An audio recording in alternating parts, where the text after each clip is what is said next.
Bonjour et bienvenue à Brancher, l'émission où on est branché sur les nouveautés techno, sur les chroniques ludiques et où vous pourrez rester à l'affût des nouveautés télé. Dans cette émission, on vous parle entre autres des chaînes en débrouillage sur CCAP, du nouveau téléphone Samsung S23 et du jeu de société Nouvelle-France. Bonne émission!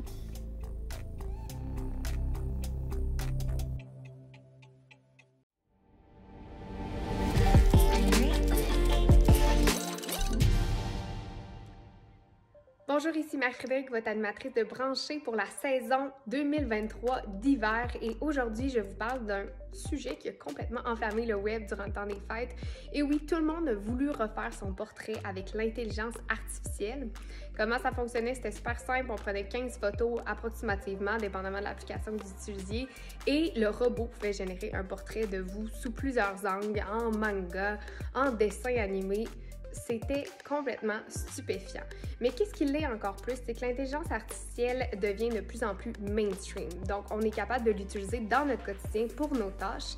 Et là, on parle pas juste des appareils audio qui nous écoutent comme Siri.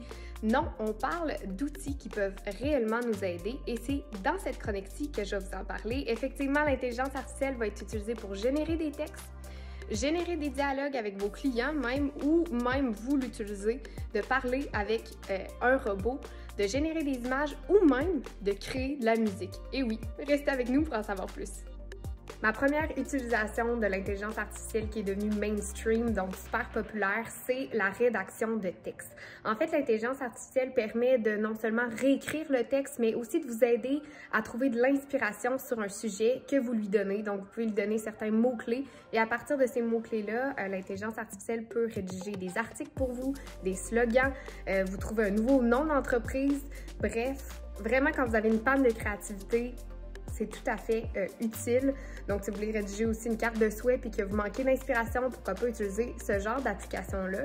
Il y en a plusieurs sur le marché pour l'instant. C'est important de trouver la bonne, la bonne technologie parce que c'est à partir de cette spécialité-là, de cette expertise-là, par exemple, si vous voulez plus rédiger des courriels ou rédiger des cartes de souhait, vous devez trouver vraiment la bonne application. Il y en a plusieurs sur le marché, donc Jasper, il y a Text.ai, Phrase.ai. Il y en a plusieurs qui sont là. Simplement cherchez et vous en avez plein à votre portée.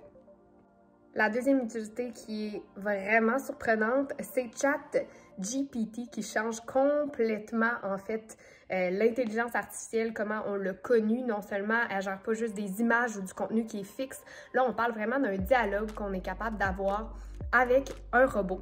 Fait que par exemple, je l'ai essayé, je manquais d'inspiration pour faire mes 5 repas de la semaine pour ma famille. Je fais juste écrire, j'ai besoin d'inspiration pour 5 repas de style végétarien par exemple, et ChatGPT, cette application-là qui est une des applications qui est offerte en dialogue d'intelligence artificielle. Et elle va me chercher en fait des propositions de repas, par exemple du poulet parmigiana. J'ai eu aussi du tofu stir fry. Il y a plein d'options qui s'offrent à nous, puis c'est vraiment intéressant de voir les possibilités qui s'amènent avec ce genre d'intelligence artificielle-là. Non seulement pour, quand on est en panne d'inspiration sur des sujets X, mais aussi d'avoir une conversation quand on a besoin d'aide sur avoir des ressources. On a l'impression que c'est un petit peu plus humain sans nécessairement l'être, étant donné qu'on sait que c'est un robot qui est derrière. Mais reste que je pense que pour les gens qui vivent beaucoup de solitude, ça va être une solution dans les prochaines années à venir qui va être incroyable. Donc, ChatGPT, allez vous amuser là-dessus, c'est gratuit, donc vous pouvez partir des conversations. C'est super impressionnant tout ce qu'on peut trouver sur cette application-là. Les deux dernières fonctionnalités que je veux vous présenter qui sont devenues super populaires, c'est bien sûr celle que j'ai parlé en introduction, celle de créer des images, de générer des images telles que des avatars et même de créer, si on veut, des tableaux de l'art. Donc, il y a vraiment plusieurs applications qui sont sur le marché actuellement d'intelligence artificielle qui vous permettent de devenir des artistes ou même des photographes d'une certaine façon. Donc, c'est très facile d'utilisation. Il y en a plusieurs, puis ça a été super popularisé durant le temps des fêtes. Autrement, celle qui est vraiment surprenante, c'est celle qui nous permet en fait de créer de la musique. Oui, ça s'appelle Eva. Il y en a plusieurs aussi sur le marché actuellement, mais une qui est très populaire, c'est Eva, qui permet en fait de générer du contenu musical. Fait que ça va vous faire des assortiments de musique. Vous allez avoir aussi des sons musicaux qui peuvent être créés à partir de ça et vous pouvez faire de la modification pour vous assurer que ça sonne exactement comme qu'est-ce que vous souhaitez. Fait que ça repousse vraiment les limites de la créativité musicale. Quand on a le syndrome de la page blanche, je ne fais pas personnellement de musique, mais reste que je pense que dans tout métier créatif ou passion créative, ça nous arrive d'avoir ce syndrome-là de la page blanche. Mais qu'est-ce qui est intéressant avec des applications comme ça, c'est qu'on peut retrouver un petit peu cet élan de créativité-là grâce à cette intelligence artificielle-là, puis après modifier. Puis il y a une autre chose que c'est clair que ça va amener dans le temps probablement des nouveaux styles musicaux parce que ça va repousser les limites créatives musicales. Donc j'invite vraiment à aller faire un tour parce que même si vous n'êtes pas artiste, vous n'êtes pas musicien par vous-même, je pense que ça vaut la peine quand même de s'y intéresser. Donc je vous invite à consulter Eva. Ce n'est qu'une simple et infime partie de toutes les possibilités de l'intelligence artificielle. Oui, générer des textes, oui, générer des dialogues, oui, générer de la musique ou des images. C'est des trucs qui sont très le fun dans le quotidien. Ça va être des nouveaux outils que vous allez pouvoir utiliser qu'avant, on n'avait pas, comme je l'ai mentionné, le syndrome de la page blanche pour les gens qui ont des travails créatifs ou qui ont des tâches créatives à réaliser dans leur quotidien. Je pense que ça va être des outils incroyables. Mais pour l'instant, ce n'est qu'une petite partie de tout ce que l'intelligence artificielle a à nous offrir. Si vous aussi, vous avez des choses dans votre quotidien que vous utilisez déjà grâce à cette intelligence artificielle-là, que ce soit des outils de travail ou même des outils pour les tâches quotidiennes, les tâches ménagères, n'hésitez pas à nous le partager en bas de cette vidéo. On se dit à la prochaine chronique branchée.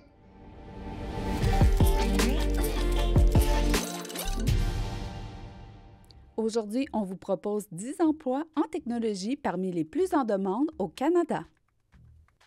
Spécialiste des ventes techniques et du service à la clientèle, il a la charge de gérer les stocks et entretenir des relations avec les clients. Ingénieur en logiciel, il travaille à la conception, la programmation, l'essai, la mise en œuvre, l'entretien et au soutien sur les différents logiciels. Développeur généraliste. Il connaît à la fois les technologies de développement permettant le fonctionnement et ce que voient les utilisateurs et ce avec quoi ils interagissent. Chef de produit. Il possède une grande capacité en gestion et à influencer les autres. Il supervise les analystes et spécialistes de produits. Responsable du marketing numérique et des communications. Son mandat est de partager l'histoire de marque d'une entreprise auprès des clients sur Internet. Analyste de données. Il recueille et analyse des données utiles pour prendre ensuite des décisions importantes pour l'entreprise. Développeur front-end, spécialiste du web. Il offre aux clients une expérience en ligne agréable et sans accroc. Les développeurs conçoivent des logiciels et travaillent souvent avec d'autres développeurs sur différents mandats. Concepteur graphique et d'animation. Il occupe un des emplois nécessitant le plus de créativité pour la réalisation de projets visuels. Concepteur d'expérience utilisateur. Ce sont des penseurs créatifs et stratégiques qui se dévouent à la compréhension des besoins de l'utilisateur.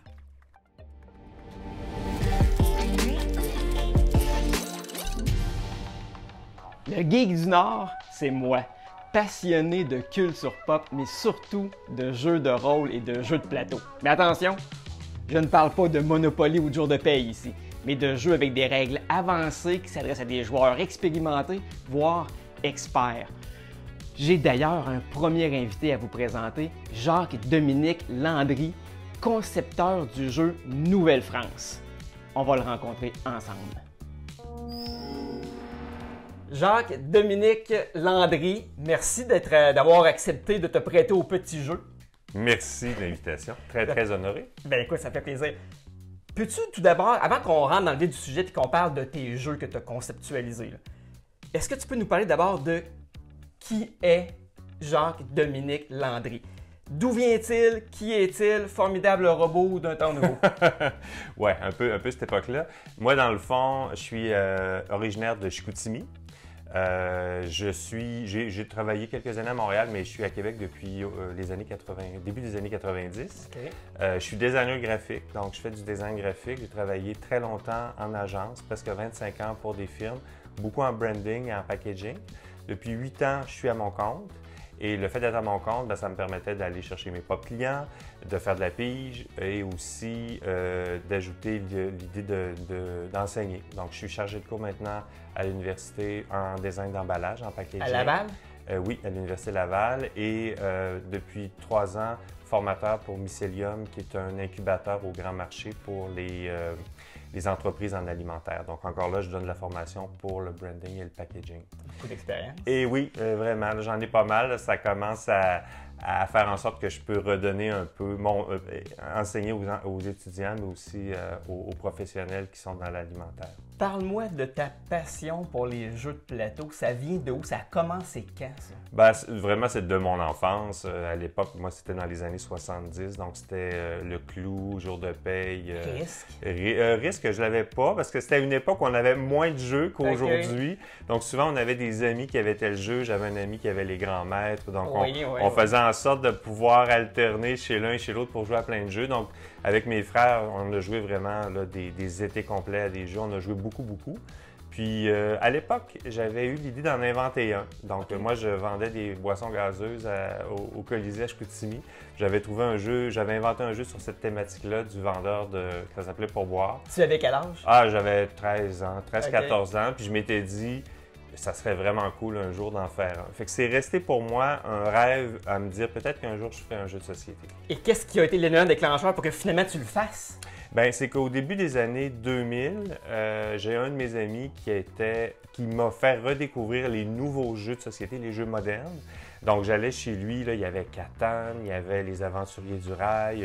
Et puis là, je trouvais ça vraiment fabuleux. C'était comme une nouvelle découverte. Oui, parce qu'on avait fait passer les jeux de société au niveau supérieur. Bien, au niveau, puis entre-temps, il y avait eu vraiment les années 90 qui c'était un peu plat parce que c'était beaucoup les jeux vidéo. Puis là, il y avait comme un retour avec des nouveaux concepts de jeux. Puis là, ben lui, il s'appelle Jean, il a été en train d'en inventer un. Puis là, je me suis dit, ah oui, c'est ça, je voulais en faire un jour. Puis là, il me donnait le goût de le faire. Fait que c'est là qu'est partie l'idée de faire un jeu de société. Puis ma thématique, je l'avais trouvée déjà là. Fait que ça fait 20 ans que j'ai l'idée de faire un jeu sur la thématique de la Nouvelle-France. Parce qu'à l'époque, j'avais fait ma généalogie aux Archives nationales. Okay. J'étais nouvellement arrivé à Québec depuis quelques années, donc je découvrais tout le côté historique. On est un lieu d'histoire, on est le berceau de l'Amérique francophone. Puis vu qu'il y avait des jeux sur des colonies comme Catan, Agricola, bien, je trouvais qu'on avait, nous, la chance d'être nous-mêmes dans une ancienne colonie. Donc, je m'étais dit que ça serait vraiment une thématique intéressante. Donc, j'ai cette idée-là depuis 20 ans. Et puis, parle-moi justement de la façon dont tu as réussi à amener ce projet-là d'une idée à concrètement un jeu de plateau qui existe et qui se vend sur le marché. Oui, bien en fait, ça a été, je te dirais, en 2 étapes. La toute première où là, j'ai vraiment essayé de trouver qu'est-ce que j'aurais comme plateau jeu. J'imaginais un peu la carte de Québec avec... Mon idée, c'était d'avoir les personnages principaux. Fille du roi, coureur des bois, le prêtre, le seigneur, le colon. Donc pour moi, c'était important d'avoir ces personnages-là, les lieux aussi. Puis là, ben, finalement, la mécanique n'était pas là. C'était, entre guillemets, c'était de la boîte. Ça marchait pas. Okay.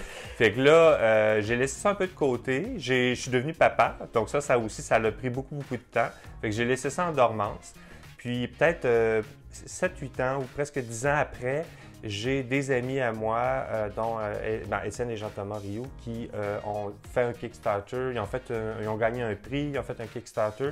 Puis là, ils étaient en train de préparer la production de leur jeu. Okay. Puis là, je me suis dit, hey, là, réveille, là, oui. t'avais quelque chose. Puis là, ils sont en train de le faire. Pour moi, c'est devenu encore plus concret que c'était possible. Okay. Parce que je n'avais pas vraiment idée comment je fais pour faire éditer un jeu il y a 20 ans. Puis là, ben, j'ai eu l'idée, avec des cubes de granit que j'avais reçus pour refroidir le scotch, de faire de la construction de bâtiments en Nouvelle-France. Donc, ça a été ça l'élément déclencheur. Puis je te dirais... L'histoire de scotch manchant. Oui, exact. C'est parti de ça. J'ai idéationné là-dessus dans ma tête pendant 3 ans de temps. Quand même. Juste à concevoir l'idée. À un moment donné, j'ai embarqué dans l'ordi. Puis là, eux, quand ils ont vraiment enclenché vraiment pour produire le leur, j'ai fait, bon, ben là, arrête de l'avoir juste dans ta tête, puis bricole-le, patente-le, puis vois. Puis tu vois, j'ai fait mon prototype il y a peut-être 4 ans maintenant. Et dans les mois qui ont suivi, ça a vraiment marché fort avec les gens avec qui je le faisais tester. La réception était bonne. La réception était bonne. Je voyais vraiment que j'avais quelque chose de différent que les autres n'avaient pas. Puis là, ben, je me suis dit, fonce. Puis là, mes amis ont dit, garde, nous, on serait intéressés à l'éditer avec toi. Donc, je me suis associé avec eux. Et là, tu me parlais de Kickstarter. Est-ce que Nouvelle-France a été sur Kickstarter? Oui, exactement. Ça a fonctionné comment? Bien, en fait, ce qu'on a fait, d'une part, j'ai gagné un prix de création ludique dans l'année qui a suivi le premier prototype. Bravo. Ça m'a confirmé que j'avais vraiment quelque chose de sérieux entre les mains.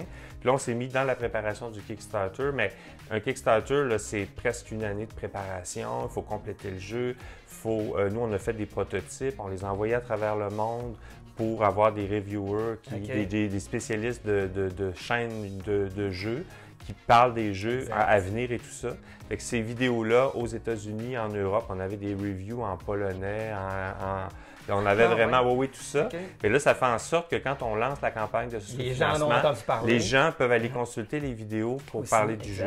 Fait que c'est une grosse machine à Kickstarter. J'aurais jamais pu faire ça seul. Fait qu'il fallait vraiment que je sois avec mes amis en question.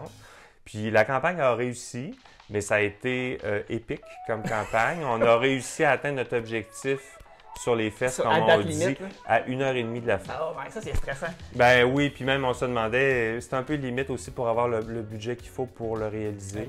Puis après ça, ça a été tout le travail de finalisation avec l'éditeur en Chine. Pas l'éditeur, mais le fabricant. Oui, exactement. On a pris vraiment la Cadillac et Panda Games parce qu'on avait un jeu qui était complexe à coller. C'est tous des cubes de bois vous allez voir tantôt. Puis finalement, le jeu est arrivé il y a eu la pandémie là-dedans, il y a eu du retard.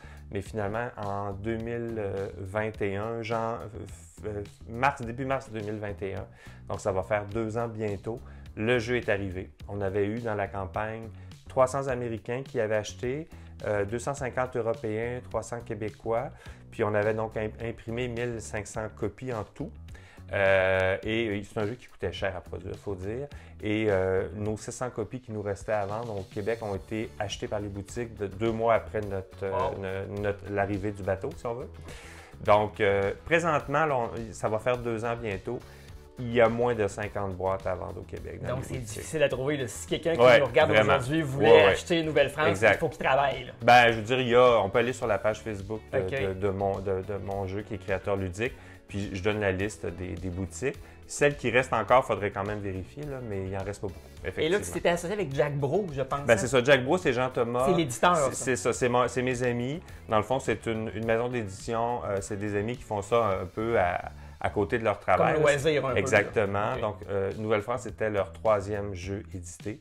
Donc, ça a été... Je suis content de l'avoir fait parce que j'ai vécu avec eux tout l'arrière de comment ça marche pour faire le jeu et le lancer, tout ça.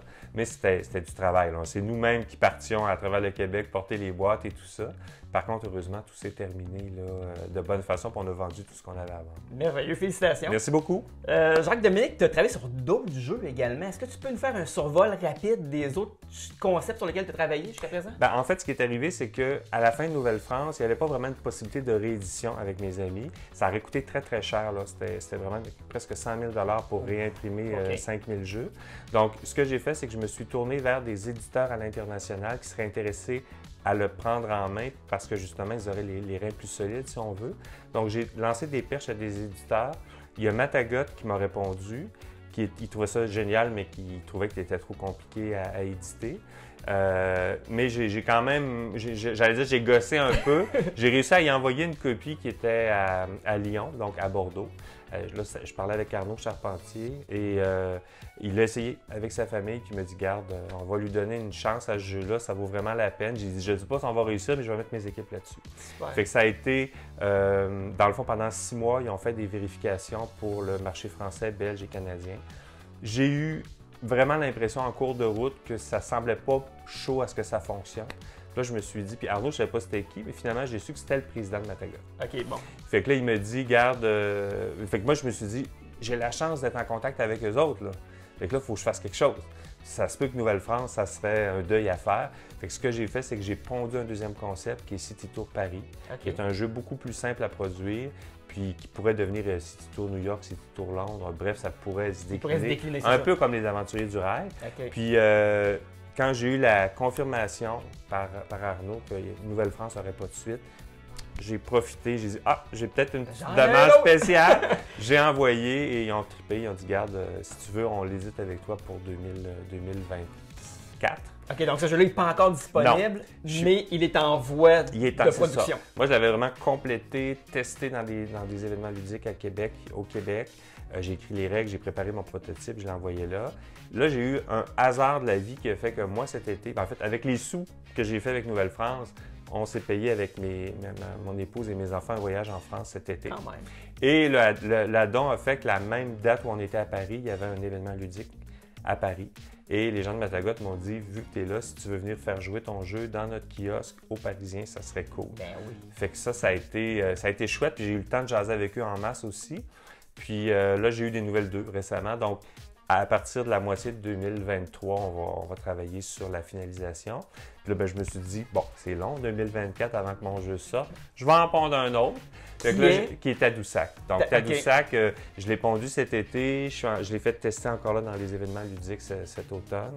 Et là, je sens qu'il y a encore peut-être un petit peu d'ajustement, mais mon but, ce serait de pouvoir l'envoyer à Matago cet hiver pour essayer de garder le rythme d'en faire un par année. Fait que Tadoussac est encore en période de playtesting. Oui, c'est ça. J'ai encore des ajustements à faire parce que tu changes un élément pour améliorer par rapport aux commentaires que je reçois. Ouais. Puis là, des fois, ça déséquilibre des choses. Donc, il y a encore un peu d'ajustement. Je veux vraiment que ça soit sur la coche pour garder le rythme avec eux. Fait que ça, il y a Tadoussac. J'ai fait aussi en fait, j'ai eu un contrat de création de mécanique pour un jeu, qui est un jeu qui s'adresse dans le fond, c'est un organisme dans la Côte-Nord qui s'appelle Espace Côte-Nord. Eux rencontrent les jeunes dans les écoles, les enfants de 4 à 12 ans.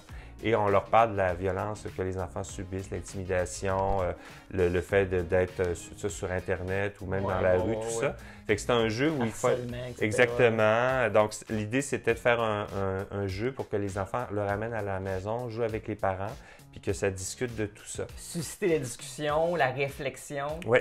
Donc, c'est un jeu qui se veut éducatif et ludique en même temps. Exact. Moi, je devais apporter l'élément ludique. J'avais déjà les situations qui étaient données par les gens de l'organisme. Je devais trouver une façon, c'est un jeu de cartes qui était prévu. Donc, l'idée, c'était de faire en sorte qu'on puisse faire en sorte que les enfants puissent jouer avec des niveaux de difficulté en fonction des âges. Il fallait que ça reste, même si la thématique peut être un peu, tu sais, genre, quelqu'un te parle dans la rue, un étranger te parle dans la rue, qu'est-ce que tu fais? Mais ça reste un peu lourd. Ça peut être lourd comme situation. Le sujet est lourd à tout le monde. Exact. Donc, il fallait rendre ça sympathique. Puis on a les illustrations de Pichier qui ont fait en sorte que ça rend ça encore vraiment super intéressant. Donc ça, j'étais content. Là, c'est sorti cet automne. Donc ça existe. Il y a des enfants qui jouent présentement à ça. Oui, absolument. Pour l'instant, en fait, c'est un jeu qui n'est pas encore en magasin parce que c'est l'organisme sur la Côte-Nord qui l'a créé, qui le produit pour l'avoir comme eux. Est-ce que les autres organismes, parce qu'ils sont en regroupement, les organismes espace, il y a plein d'espaces selon les régions, peut-être qu'éventuellement, il sera réédité pour d'autres régions aussi. Exactement. Hey, Jacques-Dominique Landry, merci beaucoup. Ben, merci à toi. Je suis très heureux de t'avoir eu avec nous pour la première émission du Geek du Nord. Oui. Et écoute, ça m'a fait immensément plaisir. C'est pas tous les jours qu'on a la chance de rencontrer un concepteur de jeu. J'en suis très fier. Merci beaucoup. Merci à toi.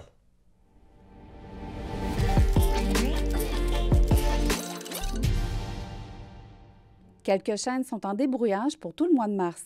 Profitez-en pour découvrir leur programmation gratuitement. Si vous désirez ajouter la chaîne à votre forfait télé, une fois le débrouillage terminé, rendez-vous dans l'espace client ou contactez le service à la clientèle par téléphone. Modernisez votre service de télévision en vous procurant notre nouveau terminal Hop. Profitez ainsi d'une plateforme plus imagée et d'un terminal minimaliste connecté à Internet qui vous permettra aussi d'écouter vos plateformes en ligne directement sur la télévision du salon.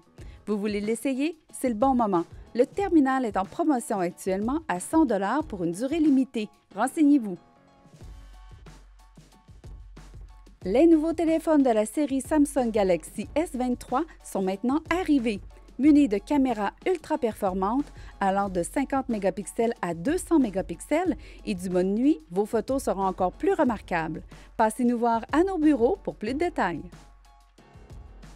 La nouvelle émission Le Nord Show, enregistrée devant public à Sainte-Brigitte-de-Laval, saura mettre de l'avant le talent de la relève musicale et les artistes établis. À l'animation, Isabelle Henry vous propose des entrevues entrecoupées de prestations musicales et de chroniques culturelles. Dans cette deuxième saison de Maman Maintenant, rencontrez des mamans et même un papa qui livrent leurs témoignages touchants quant à leur histoire de parentalité. À la barre de l'émission, Mélissa Paquette vous accompagne à travers des témoignages touchants, bouleversants et sincères, parce que chaque maman a son histoire. Dans l'émission Vue d'ici, parcourez l'actualité locale grâce aux reportages dans les événements d'ici. On s'intéresse à l'activité de ski de fond à Duchesnay-sur-Neige, on s'entretient avec les organisateurs de la Journée Plaisir d'hiver à Notre-Dame-des-Laurentides et on assiste à la 8e édition de la Journée des élèves handicapés ou en difficulté d'adaptation ou d'apprentissage, organisée par le Centre de services scolaires des Premières Seigneuries. Pour être informé à chaque semaine des derniers événements, des MRC de Portneuf et de l'ouest de la Jacques-Cartier, regardez l'info CJSR. En nouveauté, l'animateur Danick Julien vous propose une chronique historique et une chronique culturelle. La pêche dans la peau, c'est une émission de pêche sportive dans laquelle l'animateur Samuel Gendron nous fait découvrir différents lieux et différents types de pêche. Cette trame narrative est entrecoupée d'entrevues d'informations, notamment sur la biologie des poissons pêchés et sur des aspects techniques reliés à l'art de la pêche. On y apprend également des informations sur la faune. Toute l'équipe vous remercie d'avoir été à l'écoute. Pour encore plus de contenu branché, c'est un rendez-vous au www.ccap.tv.